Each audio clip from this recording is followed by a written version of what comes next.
ವೀಕ್ಷಕರೇ, ನಿಮ್ಮನೆಯಲ್ಲಿ ಒಂದು ಕಪ್ಪು ಹೆಸರು ಬೇಳೆ ಇದ್ರೆ ಸಾಕು, ಈ ರೆಸಿಪಿನ 10 ನಿಮಿಷದಲ್ಲಿ ಪಟ್ಟನಂಗೆ ರೆಡಿ ಮಾಡಬಹುದು. ನೋಡಿ, ನಾನು ಇಲ್ಲಿ ಹೆಸರು ಬೇಳೆನ ಒಂದು 3 ಗಂಟೆ ನೆನೆಸ್ಬಿಟ್ಟು ಇಟ್ಟಿದ್ದೀನಿ. ಆ ಹೆಸರು ಬೇಳೆನ ಇವಾಗ ನುಣ್ಣಗೆ ನಾವು ಪೇಸ್ಟ್ ಮಾಡ್ಕೋಬೇಕಾಗತ್ತೆ. ನುಣ್ಣಗೆ ಗಂಧದ ತರ ಬರಬೇಕು, ಆ ರೀತಿ ನಾವು ರುಬ್ಕೋಬೇಕಾಗತ್ತೆ. ಸ್ವಲ್ಪ ನೀರನ್ನು ಸಹ ಸೇರಿಸ್ಕೊಂಡು ರುಬ್ಕೋಬೇಕು. ಹಾಗೇನೆ ಗಟ್ಟಿನೂ ಸಹ ಇರಬಾರ್ದು, ತುಂಬಾ ತೆಳ್ಳಗೂ ಸಹ ಇರಬಾರ್ದು. ಹಾಗೆ ನಾವು ರುಬ್ಕೋಬೇಕು ಆಗತ್ತೆ. ಇವಾಗ ನಾನು ಪೇಸ್ಟ್ ಮಾಡಿ ನಿಮಗೆ ತೋರಿಸ್ತೀನಿ. ನೀವೇ ನೋಡಿ ಯಾವ ರೀತಿ ಬಂದಿದೆ ಅಂತ. ಗಂಧದ ತರ ಬರ್ಬೇಕು, ಆ ರೀತಿ ನಾವು ನುಣ್ಣಗೆ ರುಬ್ಕೋಬೇಕಾಗತ್ತೆ. ಆ ರೀತಿ ಈ ಪೇಸ್ಟ್ ಬಂದಿದೆ. ಇವಾಗ ನಾನು 2 ರೆಸಿಪಿಗಳನ್ನ ಮಾಡ್ತಾ ಇರೋದು. ಹೆಸರು ಬೇಳೆನಲ್ಲೇ ಈ ಪೇಸ್ಟ್ ಮಾಡ್ಕೊಂಡು 2 ರೆಸಿಪಿನ ತೋರಿಸ್ತಾ ಇದ್ದೀನಿ ನಿಮಗೆ. ಅದಕ್ಕೆ ಅರ್ಧನ ನಾನು ಒಂದು ಬಟ್ಲಿಗೆ ಹಾಕಿ ಸೈಡಿಗೆ ಇಟ್ಕೋತೀನಿ. ನಾನು ಬಟ್ಲಿಗೆ ಅರ್ಧ ಹಾಕೊಂಡಿದ್ದೀನಿ, ಇನ್ನರ್ಧ ಜಾರಲ್ಲೇ ಉಳಿಸ್ಕೊಂಡಿದ್ದೀನಿ.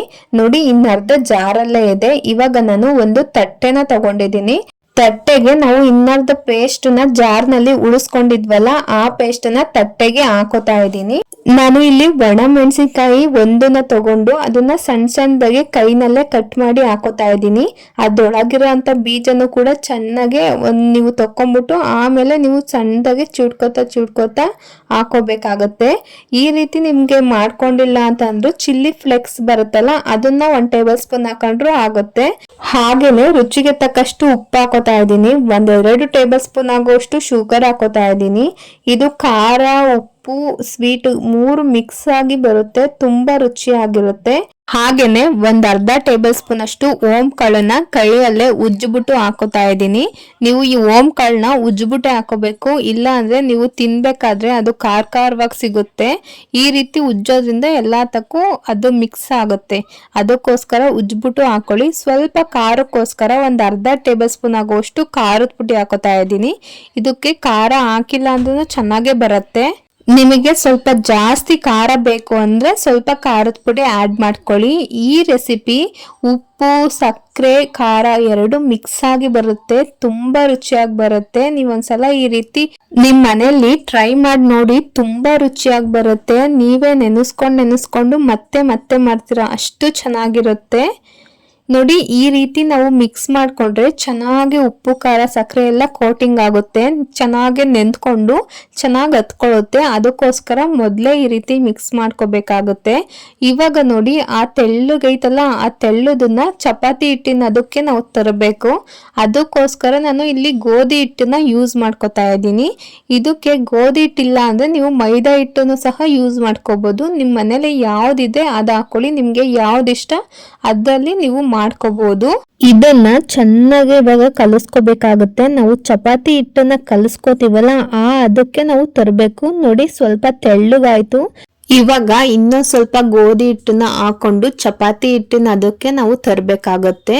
ನೀವು ಎಷ್ಟು ಸಾಫ್ಟ್ ಆಗಿ ಕಲಿಸ್ಕೋತಿರೋ ಹಿಟ್ಟನ್ನ ಅಷ್ಟು ಮೃದುವಾಗಿ, ಅಷ್ಟು ಕ್ರಿಸ್ಪಿಯಾಗಿ ಮೇಲೆಲ್ಲ ಬರುತ್ತೆ. ತುಂಬಾ ಚೆನ್ನಾಗಿರುತ್ತೆ. ಮಾತ್ರ ಮಕ್ಕಳಿಗೂ ಇದನ್ನ ಮಾಡ್ಕೊಡಿ. ರಜೆ ಟೈಮಲ್ಲಂತೂ ಇದು ಒಂದು ಬಿಡ್ದಂಗೆ ಖಾಲಿ ಆಗುತ್ತೆ, ಅಷ್ಟು ಚೆನ್ನಾಗಿರುತ್ತೆ, ಅಷ್ಟು ರುಚಿಯಾಗಿ ಬರುತ್ತೆ. ಈ ರೆಸಿಪಿನ ನೀವೊಂದ್ಸಲ ಟ್ರೈ ಮಾಡಿ ನೋಡಿ. 1 ಕಪ್ ಬೇಳೆ ಇದ್ರೆ ಸಾಕು ನಿಮ್ಮ ಮನೆಯಲ್ಲಿ. ಈ ರೆಸಿಪಿನ 10 ನಿಮಿಷದಲ್ಲೇ ಆರಾಮಾಗಿ ರೆಡಿ ಮಾಡ್ಬೋದು. ತುಂಬಾ ರುಚಿಯಾಗಿ ಬರುತ್ತೆ. ಸಂಜೆ ಸ್ನ್ಯಾಕ್ಸ್ ಅಂತೂ ಮಾಡಿಸ್ದಾಗಿರುತ್ತೆ. ನೋಡಿ, ಹಿಟ್ಟನ್ನ ಚೆನ್ನಾಗಿ ನಾದ್ಕೊಂಡು ಕಲಿಸ್ಕೋತಾ ಇದ್ದೀನಿ. ಈ ರೀತಿ ಬರಬೇಕು. ನಿಮ್ಗೆ ಯಾವ್ಯಾವ ತರ ಬರುತ್ತೆ ನಾದ್ಕೊಳ್ಳೋದಿಕ್ಕೆ, ಆ ತರ ಎಲ್ಲ ಚೆನ್ನಾಗಿ ಬರೆದು ಚೆನ್ನಾಗಿ ನಾದ್ಕೊಳ್ಳಿ. ಇವಾಗ ಕಲ್ಸ್ಕೊಂಡಿದ್ದಾಗಿದೆ. 10 ನಿಮಿಷದವರೆಗೂ ಮುಚ್ಚಿಬಿಟ್ಟು ಇಟ್ಬಿಡಿ. ಹಾಗೆ ಮಾಡೋದ್ರಿಂದ ಚೆನ್ನಾಗಿ ನೆಂದ್ಕೊಳ್ಳುತ್ತೆ ಹಿಟ್ಟು. ನಾವು ಎಣ್ಣೆಗೆ ಹಾಕ್ದಾಗ್ಲೂ ಅಷ್ಟೇ ತುಂಬಾ ಚೆನ್ನಾಗಿ ಉಬ್ಬುತ್ತೆ. ಹಾಗೇನೆ ತುಂಬಾ ಸಾಫ್ಟ್ ಆಗಿ ಬರುತ್ತೆ. ಹಿಟ್ಟು ಸಾಫ್ಟ್ ಆಗೋದ್ರಿಂದ ತುಂಬಾ ಉಬ್ಬಿ ಬರುತ್ತೆ. ಎಣ್ಣೆಗೆ ಹಾಕ್ದಾಗ ತುಂಬಾ ರುಚಿಯಾಗೂ ಬರುತ್ತೆ. ನೋಡಿ, ಈ ರೀತಿ ಒಂದ್ಸಲ ಚೆನ್ನಾಗಿ ಮಿತ್ಕೊಬಿಡಿ ನೆನ್ಸಿಟ್ಟಾದ್ಮೇಲೂ. ಇವಾಗ ನಾನು 3 ಉಂಡೆಗಳಾಗಿ ಮಾಡ್ಕೋತಾ ಇದ್ದೀನಿ. ನೀವೇನಾದ್ರೂ ಜಾಸ್ತಿ ಕಲಿಸ್ಕೊಂಡಿದ್ದೀರಾ ಅಂತಂದ್ರೆ ಸೈಜನ್ನ ನೋಡ್ಕೊಳ್ಳಿ, ನಾನು ಎಷ್ಟು ದಪ್ಪ ತಗೊಂಡಿದ್ದೀನಿ ಅಂತ. ನೋಡಿ, ಇಷ್ಟು ದಪ್ಪ ತಗೊಳ್ಳೇಬೇಕಾಗುತ್ತೆ.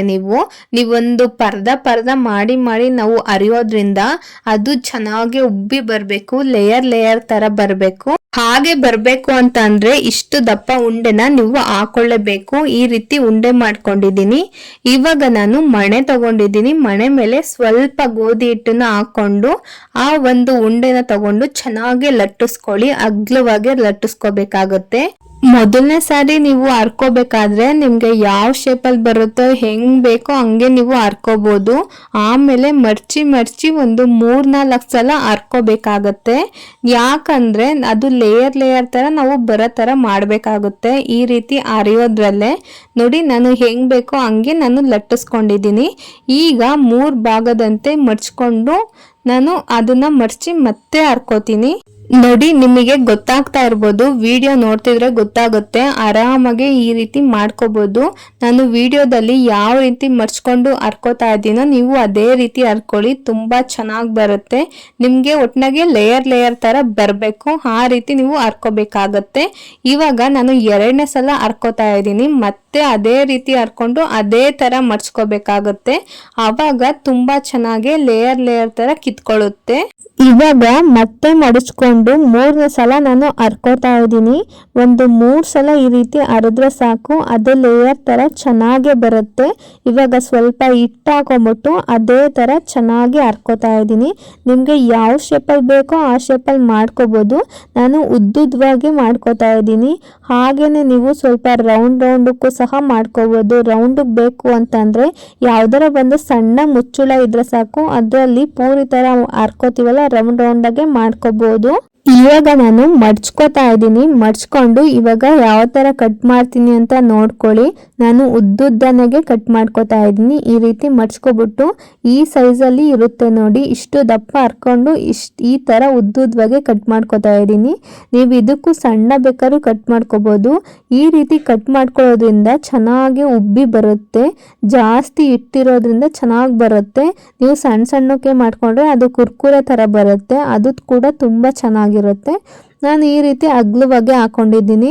ಇವಾಗ ನಾನು ಗ್ಯಾಸ್ ಮೇಲೆ ಬಾಣ್ಲಿ ಇಟ್ಕೊಂಡಿದ್ದೀನಿ. ಬಾಣ್ಲಿಗೆ ಅಡಿಗೆ ಎಣ್ಣೆ ಹಾಕೊಂಡಿದ್ದೀನಿ. ಒಂದು 200 ml ಆಗೋಷ್ಟು ಹಾಕೊಂಡಿದ್ದೀನಿ. ಎಣ್ಣೆ ಕಾದಿದ್ದಾದ್ಮೇಲೆ ಒಂದೊಂದೇ ಈ ರೀತಿ ಹಾಕ್ತಾ ಬನ್ನಿ.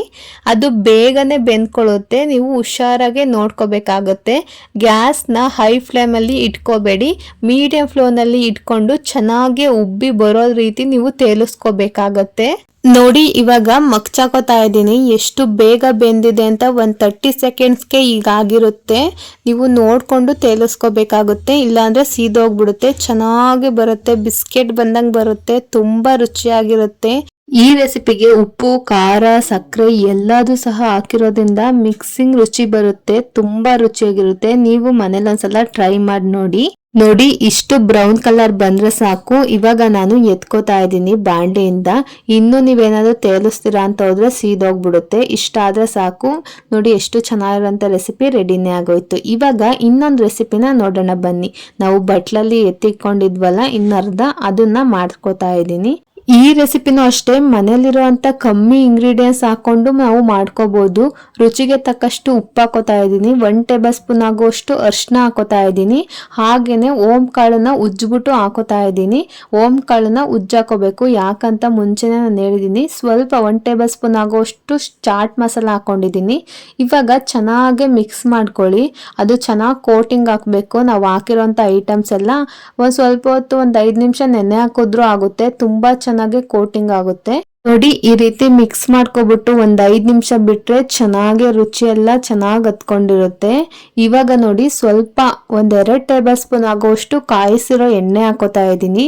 ಇದು ಹಾಕೋದ್ರಿಂದ ಸ್ಮೂತ್ ಆಗಿ ಬರ್ತವೆ, ಅದಕ್ಕೋಸ್ಕರ ಹಾಕೋತಾ ಇರೋದು. ಕ್ರಿಸ್ಪಿಯಾಗಿ ಬರೋದಕ್ಕೆ ಇವಾಗ ಅಕ್ಕಿ ಹಿಟ್ಟನ್ನ ಇದಕ್ಕೆ ಯೂಸ್ ಮಾಡ್ತಾ ಇದ್ದೀನಿ. ಅಕ್ಕಿ ಹಿಟ್ಟಿಲ್ಲ ಅಂದ್ರೆ ಮೈದಾ ಹಿಟ್ಟು ಸಹ ನೀವು ಯೂಸ್ ಮಾಡ್ಕೋಬಹುದು. ನಾನು ಅಕ್ಕಿ ಹಿಟ್ಟು ಹಾಕೊಂಡು ಯೂಸ್ ಮಾಡ್ಕೋತಾ ಇದ್ದೀನಿ. ಅಕ್ಕಿ ಹಿಟ್ಟು ಹಾಕೋದ್ರಿಂದ ಕ್ರಿಸ್ಪಿಯಾಗಿ ಬರ್ತವೆ. ಮೈದಾ ಹಿಟ್ಟು ಹಾಕಿದ್ರೆ ನಿಮ್ಗೆ ಅಷ್ಟು ಕ್ರಿಸ್ಪಿಯಾಗಿ ಬರೋದಿಲ್ಲ.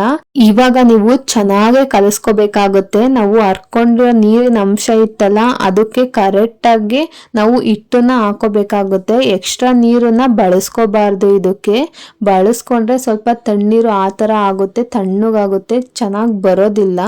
ಅದಕ್ಕೋಸ್ಕರ ನೀವು ಚೆನ್ನಾಗಿ ಅದಕ್ಕೆ ಕರೆಕ್ಟಾಗಿ ಮಾಡ್ಕೋಬೇಕು, ಕರೆಕ್ಟಾಗಿ ಹಿಟ್ಟು ಹಾಕೋಬೇಕಾಗತ್ತೆ. ನೀವು ಅದಕ್ಕೆ ತಕ್ಕಂತೆ ಸ್ವಲ್ಪ ಸ್ವಲ್ಪನೇ ಹಿಟ್ಟನ್ನ ಹಾಕೊಂಡು ಕಳ್ಸ್ಕೊತಾ ಬಂದ್ರೆ ನೋಡಿ ಈ ರೀತಿ ಬರುತ್ತೆ. ನೀವು ಜಾಸ್ತಿ ಹಿಟ್ಟು ಮೊದಲನೇ ಸಲನೇ ಹಾಕೊಳಕ್ ಹೋಗ್ಬೇಡಿ, ನೀಟಾಗಿ ಸ್ವಲ್ಪ ಸ್ವಲ್ಪನೇ ಯೂಸ್ ಮಾಡ್ಕೊಂಡು ಈ ರೀತಿ ನೀಟಾಗಿ ಕಲ್ಸ್ಕೋಬೇಕಾಗುತ್ತೆ. ಇದನ್ನು ಸಹ ಒಂದು 5 ನಿಮಿಷ ಮುಚ್ಚಿ ಬಿಟ್ಬಿಡಿ. ಒಂದು 5 ನಿಮಿಷ ಮುಚ್ಚಿದಾದ್ಮೇಲೆ ಚೆನ್ನಾಗಿ ನೆಂದ್ಕೊಂಡಿರುತ್ತೆ. ಹಾಗೆ ನೆಂದ್ಕೊಂಡ್ರೆ ತುಂಬಾ ಚೆನ್ನಾಗಿ ಸಾಫ್ಟ್ ಆಗಿ ಕ್ರಿಸ್ಪಿಯಾಗಿ ಬರುತ್ತೆ. ನೋಡಿ ಇವಾಗ ಸಣ್ಣ ಸಣ್ಣದಾಗೆ ಉಂಡೆ ತಗೊಂಡ್ಬಿಟ್ಟು ನಾವು ನಿಪ್ಪಟ್ಟು ತೊಡ್ತೀವಲ್ಲ ಆ ರೀತಿ ಕೈನಲ್ಲೇ ತೊಟ್ಕೋಬೇಕಾಗುತ್ತೆ. ಇದು ಕೈಗೇನು ಅಂಟೋದಿಲ್ಲ, ಚೆನ್ನಾಗೆ ತೊಟ್ಕೋಬಹುದು, ಯಾವುದೇ ತರ ಒಡೆಯೋದು ಇಲ್ಲ. ನೀವು ಎಣ್ಣೆಗೆ ಹಾಕ್ದಾಗ ಯಾವುದೇ ತರ ಕದ್ರೋಗೋದು ಏನೂ ಆಗೋದಿಲ್ಲ, ತುಂಬಾ ಚೆನ್ನಾಗಿ ಊದ್ಕೊಂಡು ಬರುತ್ತೆ. ನೀವು ಯಾವುದೇ ರೀತಿ ಕಲಿಸ್ಕೊಳ್ಳಿ, ಆ ಭಯ ಅಂತೂ ಇರೋದೇ ಇಲ್ಲ. ನೀವು ಯಾವುದೇ ರೀತಿ ತೊಟ್ಕೊಂಡ್ರು, ದಪ್ಪ ತೊಟ್ಕೊಂಡ್ರು, ತೆಳ್ಳ ತೊಟ್ಕೊಂಡ್ರು ತುಂಬಾ ಚೆನ್ನಾಗಿ ಊದ್ಕೊಂಡು ಬರುತ್ತೆ. ನೀವು ಎಣ್ಣೆಗೆ ಹಾಕ್ದಾಗ್ಲೂ ಅಷ್ಟೇ ತುಂಬಾ ಚೆನ್ನಾಗಿ ಬೇಯ್ಕೊಳ್ಳುತ್ತೆ. ಇದ್ರಲ್ಲಂತೂ ಆ ಭಯನೇ ಬೇಕಾಗಿಲ್ಲ. ಇದೇ ತರನೇ ಇದೇ ಸೈಜಲ್ಲಿ ಇದೇ ತರ ಉಂಡೆ ಹಾಕೊಂಡು ಚೆನ್ನಾಗಿ ತೊಟ್ಟುಬಿಟ್ಟು ಎಲ್ಲದನ್ನು ಒಂದು ತಟ್ಟೆಗೆ ಇಲ್ಲ ಒಂದು ಪೇಪರ್ ಮೇಲೆ ಆರಾಕಿ ಇಟ್ಕೊಬಿಡಿ. ಒಂದೇ ಸಲ ತೇರ್ಸೋದಿಕ್ಕೆ ಸರಿಯಾಗುತ್ತೆ. ಇವಾಗ ನಾನು ಗ್ಯಾಸ್ ಮೇಲೆ ಬಾಣಲಿ ಇಟ್ಕೊಂಡಿದ್ದೀನಿ, ಬಾಣಲಿಗೆ ಎಣ್ಣೆ ಹಾಕೊಂಡಿದ್ದೀನಿ. ಅದು ಎಣ್ಣೆ ಕಾದಿದ್ದಾದ್ಮೇಲೆ ನೋಡಿ ಈ ರೀತಿ ನೀವು ಬಿಡಿ. ಇವಾಗ ನೋಡಿ ಅದು ಎಣ್ಣೆಯಲ್ಲಿ ಮುಳುಗಿದೆ, ಅದು ರೋಸ್ಟ್ ಆದ್ಮೇಲೆ ಅದೇ ಊದ್ಕೊಂಡು ಚೆನ್ನಾಗಿ ಮೇಲೆ ತೇಲ್ತಾ ಇರುತ್ತೆ.